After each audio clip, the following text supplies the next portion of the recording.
Hello everybody and welcome back to Tales of Berseria. Last time we arrived in the Salt on our way to find Grimoirh, which is Magilou's friend that we are looking for. I can't actually remember why we're looking for her. Anyway,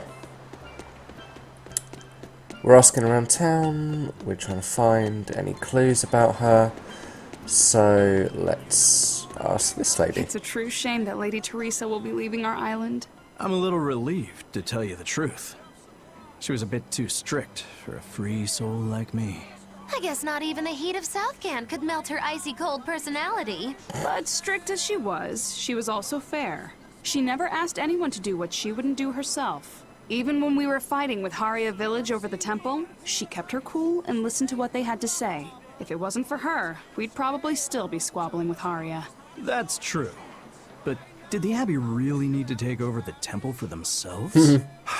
She was No really one gets pretty it. too. Sorry to whoever takes her place, but she's the only exorcist for me. Lady Teresa Linares! You were our protector!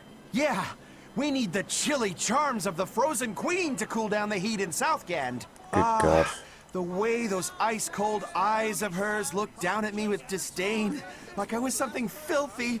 Teresa forever! Wow. Okay. Okay.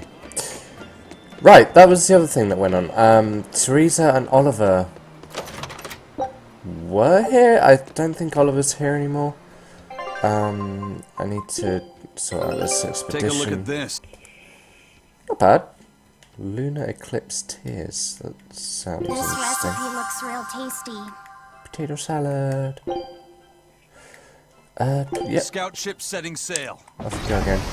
Right, what are those lunar eclipse tears? You feel blessed with better luck just by holding it. There are a lot of fakes, so actual ones are worth a lot. Interesting. You there, what do you have to say? Southgan lumber exports have been on the rise, but so has the popularity of Southgan cuisine. Like Pengyang? Pingyongs are our flagship food, and our Pingyong farms are flourishing. You're all monsters. Oranges, bananas, and our other fruits also sell well. I've never had any oranges or bananas. Oranges are sweet but tart and very juicy. They're the perfect refreshment on a hot day. They're that fruit that glows in the dark, right? Also known as candle fruit? That's the one. And now bananas. They're soft, sweet, and filling when eaten raw.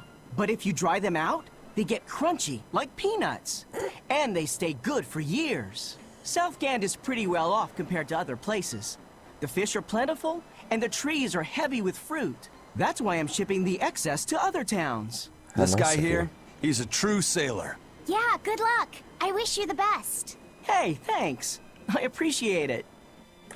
Get out of the way, thank you. Right, what's this skit going on? So what's it really like? Huh? The connection between Moloch and Vessel. Do you share, like, thoughts and feelings? Sort of. When I'm dwelling inside Eleanor, I can see what she sees and hear what she hears. But I can't read her thoughts or her emotions. Sitting in a box doesn't teach you how the box feels. Fair enough. I see. In that case, I want to give her as little time alone as possible. I don't want to bathe with her, alright? I know. You're a boy and all. For her baths, we can send Bienfu. No, that's a bad idea.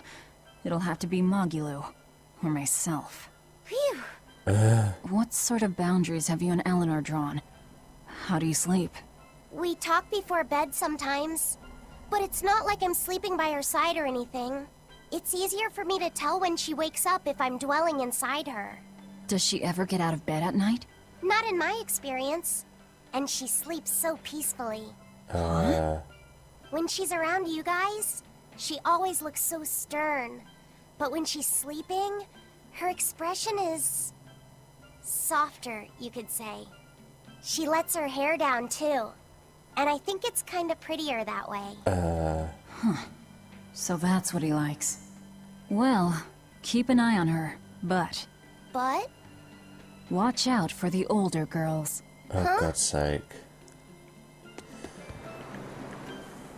Teresa and Oscar sure seem close. I've known them since I was an initiate, but I've never seen them quarrel, not even once. Did you ever fight with your brother, Velvet? Yeah, I guess I did. Sometimes I'd chew him out, and he'd sulk and stop talking to me, but I found that adorable too. You did? No matter how much he dug in his heels, or tried to talk like he was in charge, after a while he'd be right there trailing along behind me. Like a little puppy dog. Puppies are a lot more obedient. I always had to keep an eye on him. Little brothers are odd creatures. Rokuro's a little brother. Is he adorable too? I don't think a little brother who's out to kill you is in any way adorable. But Shigure seemed like he was having fun. Sometimes you just don't make sense. Huh? I don't know. Little brothers. Do you have any siblings? I'm an only child. Well then, that's perfect. You pretend the boy is your little brother. Huh?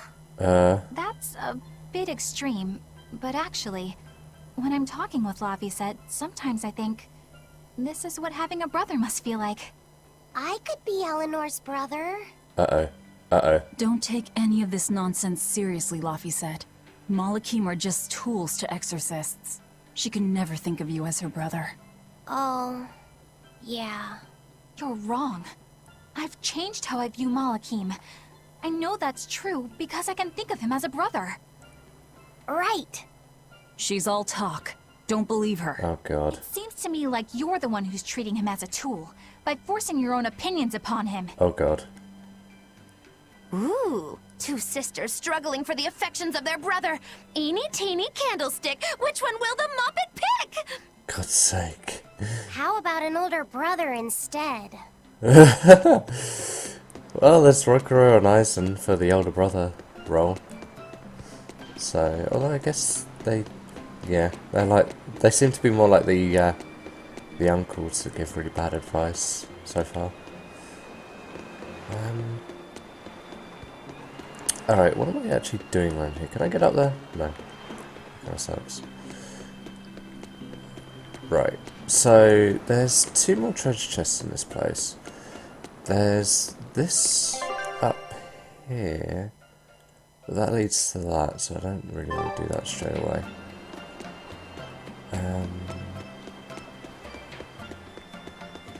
That's just a building and building. So let me just check up what is back here. So I kind of just skipped over this area without really looking that much. Oh, right. Okay. So there was another chest down here, but I still haven't really worked out how to get to that one. It seems...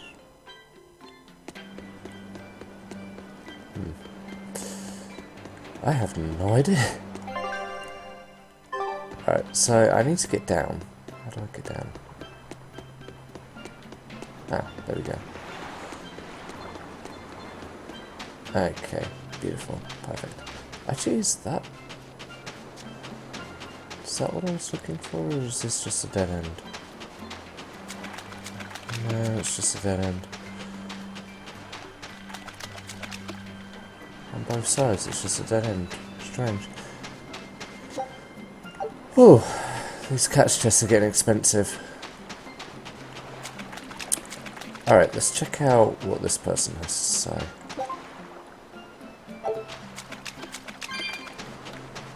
It's become common practice to use Southgan lumber for shipbuilding, but there's a reason. Our trees really are the best for it. Natant trees only grow in Southgand. Their wood is light, tough, and doesn't rot. Perfect for shipbuilding.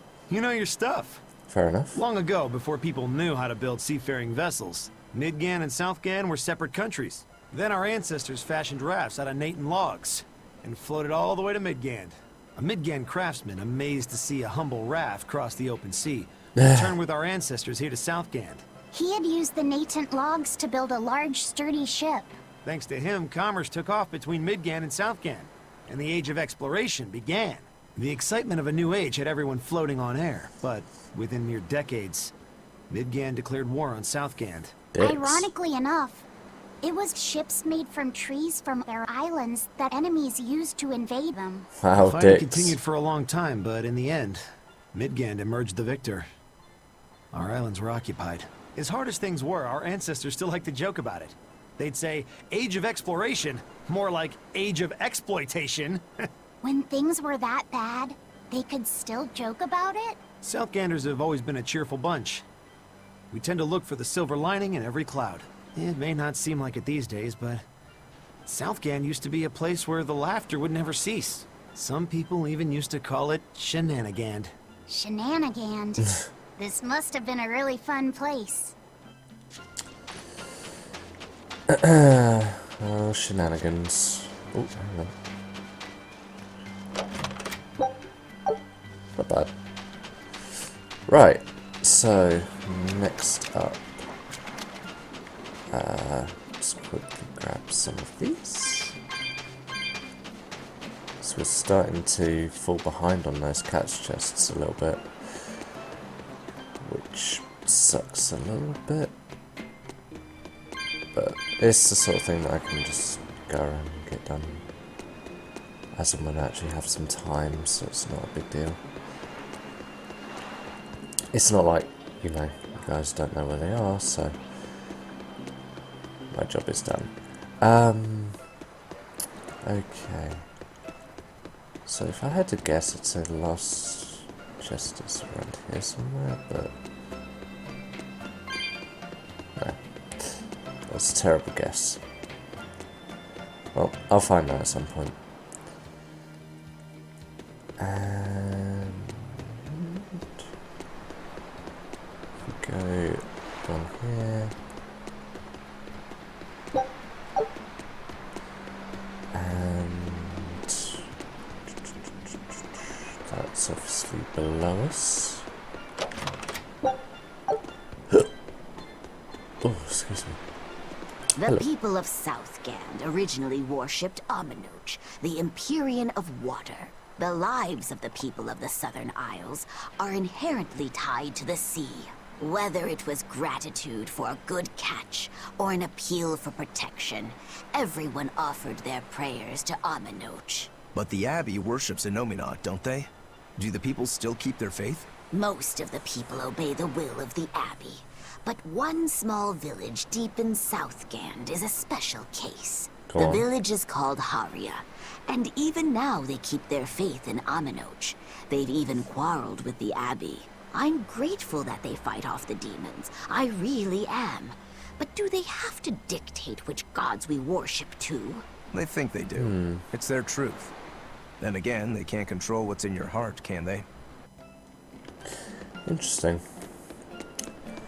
I mean, for a start, I would have thought that would have been pronounced Amenoch, but Amenoch just seems like a really hard way to pronounce it. But there you go. Where the hell? Oh, What does Hey, it buddy. mean to become an adult? The eternal question of youth. Have you ever heard of the ceremony of adulthood? It's a yearly tradition on this island. If I remember right, it's totally wild. Everyone throws bananas and oranges at each other. Traditionally, Right, that yes, but sounds things have changed adulty. over the years. Bananas and oranges are a thing of the past. People are always reaching for bigger and better things, right? In this case, it's watermelons. Whole watermelons. You're throwing watermelons? That's gotta hurt. Trust me, I know. But watermelons are the least of our worries. Recently, people have started flinging coconuts. Those things are as hard as rocks! Trust me, I know. Like getting hit with a brick. Now, every year, there are some kids who never make it to adulthood. You don't mean they... Yeah, I've kept putting it off myself, but it looks like this year I've got no choice but to participate. That's crazy. It's far too dangerous. And more importantly, how does it make someone an adult? There are ancient traditions that say overcoming danger marks a child's coming of age. Some people still cling to the old ways. You've hit the nail on the head. There are lots of old folks that sit around complaining how weak us darn kids are. The hypocrites. Back then, they used bananas and watermelons. They even cracked the watermelons ahead of time. I don't think cracking a coconut would help much either. So that's why you're standing about looking blue. I'm so ashamed of myself for being scared. If you don't want to do the ceremony, why not just skip it? I'd love to, but I don't really have a choice. I wouldn't be able to show my face around here if I chickened out.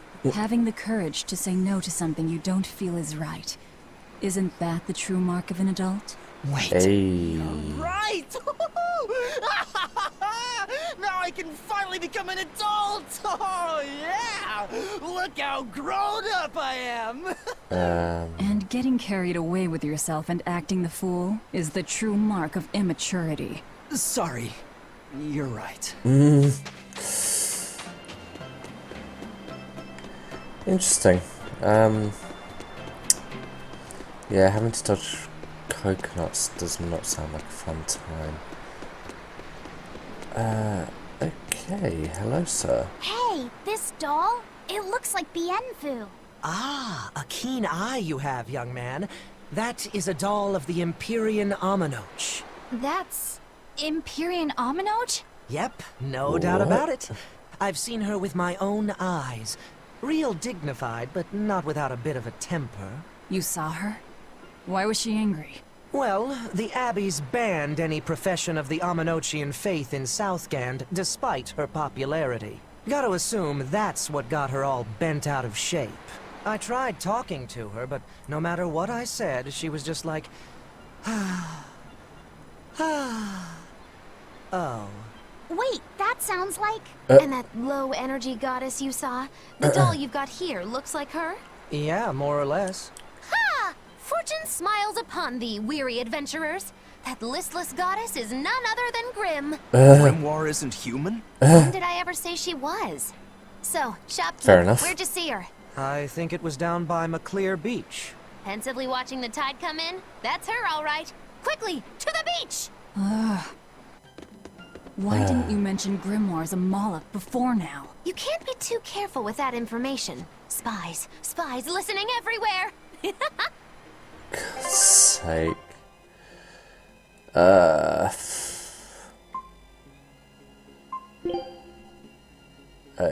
What? Oh, okay. Right, well, let's... Actually, can I see where that is? Oh, okay, cool. So I guess it's through here?